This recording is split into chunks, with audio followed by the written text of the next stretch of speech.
अस्सलाम वालेकुम। आज एक नई कहानी के साथ कुछ मज़लूम ननन की कहानी। कुछ ऐसी चीज़ें हो जाती है ज़िंदगी में क्या ऐसा नहीं है कि हर कोई, आप ये भी नहीं बोल सकते कि मज़लूम।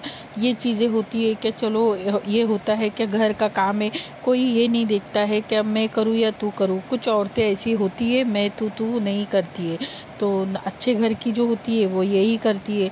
तो ये भी होता है कि भाई के साथ अगर उसकी वाइफ सोई है तो नहीं तकलीफ़ दे। तो कुछ घरों में ऐसा होता है कि अच्छे घर वाले होते हैं जो अपनी भाभीयों को तकलीफ़ नहीं देते, ना उनको नींद में परेशान करते, ना उनको अपने भाई के साथ घूमते फिरते हुए कहीं आते जाते हुए तकलीफ़ देते।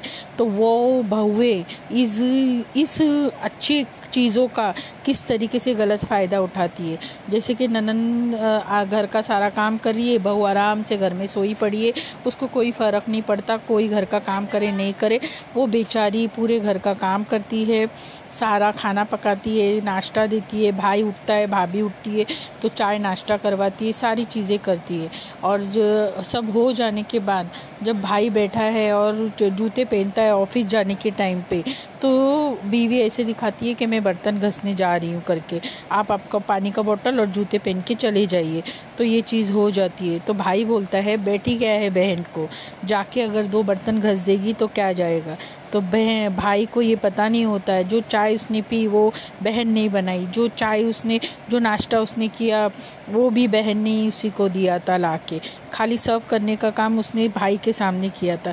जो खाना पक के आया था उसके सामने, तो उसको टेस्ट से भी पता नहीं चला क्या वो उसके बहन ने बनाई थी। उसको समझ नहीं आता, उसके बीवी को खाना नहीं पकाने आता। तो इतना अच्छा खाना जो परोसा गया दस्तरखान पे वो उसके बहन ने ही पकाया था। तो ये होता है, दिमागी फितरत होती है। क्या अपने बच्चों को जादू टोने से कुछ खिलाया जाता है क्या? अपने बच्चों को ये फ़र्क ही नहीं पता चलता कि ये खाना किसने बनाया, क्या खाया क्या नहीं खाया। बस उसको बोलना था तो उसने बोल दिया कि मेरी बीवी बर्तन घस रही है, आपको बर्तन घसने नहीं होता क्या? ये बहन को बोला जाता है। तो ये कितनी शर्मिंदगी की बात है क्या एक भाई अपने बहन को बोलता है कि मेरी बीवी बर्तन घस रही है तो आप नहीं घस सकती हो क्या? बहन को, जो घर में वो 30 साल मतलब पैदा हुआ छोटा भाई होता है या बड़ा भाई होता है, वो पैदा होता है उस भाई बहनों के साथ, वो उठता बैठता है, खाता पीता है और बड़ा होता है। उन्हीं बहनों पे अब वो हुक्म करने लग जाता है जैसी उसकी बीवी आ जाती है कि आप ही काम करो, मेरी बीवी काम नहीं करेगी। तो ये फ़र्क होता है, ये आँखों का फ़र्क होता है, ये उनके खून का फ़र्क जो बदल जाता है, ये फ़र्क होता है। तो ये कुछ चीज़ें ज़िंदगी में होती रहती है। कुछ अच्छी बहनों के साथ ही ये मसले होते हैं, जो अगर आपके ऐसी जो भयानक बहनें होती हैं उनके साथ नहीं होते। जो मज़लूम अच्छी सीधे साधे घर की माँ बाप को संभालने वाली और भाई बहनों को संभालने वाली बहन होती है, उसी के साथ ये सारे मसले होते हैं। क्योंकि उस खाने का भी एहतराम नहीं किया जाता, उस अल्लाह का भी एहतराम नहीं किया जाता।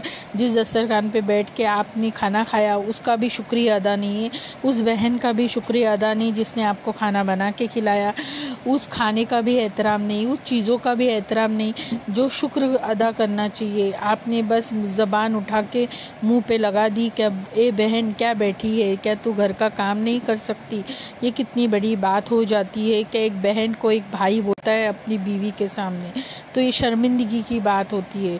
तो बहुत संभाल के ज़बान इस्तेमाल कीजिए और जब भी खाना खाने बैठे तो बिस्मिल्लाह बोल के खाइए। कुछ लोगों का ये होता है कि बिस्मिल्लाह बोल के खाते नहीं है, तो हमेशा आपके दस्तरखान पे जो भी बना है वो आपको खाना अच्छा नहीं लगेगा।